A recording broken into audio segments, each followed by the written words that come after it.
ನಾನು ಯಾವುದೇ ಒಂದು ಸಭೆ ಸಮಾರಂಭಗಳಲ್ಲಿ ನನ್ನನ್ನು ಕರ್ಕೊಂಡು ಹೋಗೋದು ನಮ್ಮ ಕೃಷಿ ಇಲಾಖೆ. ಏಕೆಂದರೆ ನಾನು ಇಲ್ಲಿ ಬಂದು ನಿಂತ್ಕೋಬೇಕಾದ್ರೂ ನಮ್ಮ ಇಲಾಖೆಯೇ ನಮ್ಮನ್ನು ಕರೆದು ಈ ಒಂದು ಆಕಾಶ ನಮ್ಗೆ ಗೊತ್ತು ಜಮೀನಲ್ಲಿ ಇರ್ತಕ್ಕಂಥದ್ದು ಯಾರು ಗೊತ್ತಿಲ್ಲದೆ ಇರುವಂಥ ಒಂದು ಇದನ್ನು ರೈತರನ್ನ ಕರ್ಕೊಂಡೋಗಿ ಬನ್ನಿ, ಇದೊಂದು ನಿಮಗೆ ಉಪಯೋಗ, ಇದೊಂದು ಒಳ್ಳೆ ಅವಕಾಶ ಇದೆ, ಬನ್ನಿ ಅಂತ ಕರ್ಕೊಂಡೋಗಿ ನಮ್ಮನ್ನು ಎಲ್ಲ ಮಟ್ಟಕ್ಕೆ ಮಾಡುವಂಥ ನಮ್ಮ ಕೃಷಿ ಇಲಾಖೆ ಇವತ್ತು ನಮ್ಮ ಪ್ರತಿಭಾಗಿದ್ದಾರೆ ಮತ್ತು ನಮ್ಮ ಸಾಹೇಬರು ಬರ್ತಾರೆ. ಆಮೇಲೆ ನಮ್ಮ ಇಡೀ ನಮ್ಮ ಕೃಷಿ ನಮ್ಮ ಏನು ವಿಶ್ವವಿದ್ಯಾನಿಲಯ ಅದು ನಮಗೆ ಒಂದು 5-6 ಟ್ರೈನಿಂಗ್ ರೈತರ ನಮಗೆ ಅಲ್ಲಿ ಕ್ಲಾಸ್ಗಿಂತ ಹೆಚ್ಚಾಗಿ ತರಬೇತಿಗಳು ಕೊಟ್ಟರು ನೋಡಿ. ತರಬೇತಿಗಿಂತ ನಮ್ಮ ರೈತರ ತಾಕಗಳನ್ನು ಹೋಗಿ ನೋಡ್ಬೇಕು. ಆ ತಾಕ ನೋಡಿದಾಗ ನಮಗೆ ನಾವು ಯಾಕೆ ಈ ಒಂದು ಮಾಡಬಾರ್ದು ಈ ಬೇಸಾಯನ ಅಂತೇಳಿ ನಾವು ಪ್ರಾರಂಭ ಮಾಡಿದ್ವಿ. 2011ರಿಂದ ನಾವು ಪ್ರಾರಂಭ ಮಾಡಿದ್ವಿ.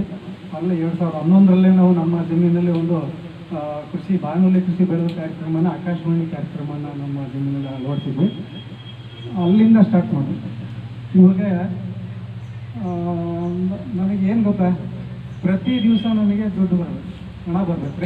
ರೈತನಿಗೆ ಯಾವ ಥರದಲ್ಲಿ ಹಣ ಬರಬೇಕು ಅಂತಂದರೆ ಎಲ್ಲ ಥರದ ಸಮಗ್ರ ಕೃಷಿ ಯಾವಾಗ ನಾವು ಅಳವಡಿಸ್ಕೊಂತೀವಿ ಅದು ತಾನಾಗಿನೇ ನಮ್ಮ ಆಮೇಲೆ ನಾವು ಕೃಷಿ ಮಾಡ್ತಾಯಿದ್ದೀವಿ ಅಂತಂದರೆ ಸಂಪನ್ಮೂಲಗಳು ನಮ್ಮಲ್ಲಿ ಸಿಕ್ಕತಕ್ಕಂಥ ನಮ್ಮ ಪರಿಸರದಲ್ಲಿ ಇರ್ತಕ್ಕಂಥ ಸಂಪನ್ಮೂಲಗಳನ್ನ ವೇಸ್ಟ್ ಆಗ್ದಂಗೆ ನಾವು ಅಳವಡಿಸ್ಕೊಂಡ್ರೆ ಅದೇ ನಮ್ಮ ಕೃಷಿ.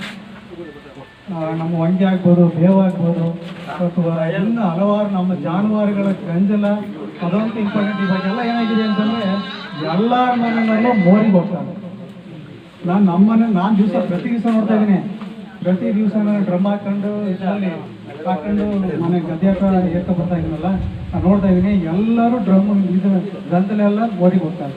20% ಸಾರ್ವಜನಿಕ ಇದೆ. ಅದು ಏನು ಯೂರಿಯಾ ಅಂತ ಹೇಳ್ತೀವಲ್ಲ ಅಷ್ಟು ಸಾರ್ವಜನಿಕನ ಗಂಧದಲ್ಲಿ ಅದನ್ನು ನಾವು ನಮ್ಮ ಸಂಪನ್ಮೂಲಗಳನ್ನು ಅಳವಡಿಸ್ಕೊಂಡ್ರೆ ನಮಗೆ ನಮ್ಮ ಕೃಷಿಯನ್ನು ಅದ್ಭುತವಾದಂಥ ಒಂದು ಸಹಕಾರವನ್ನು ಮಾಡೋಕ್ಕೆ ಅನುಕೂಲ ಇದೆ.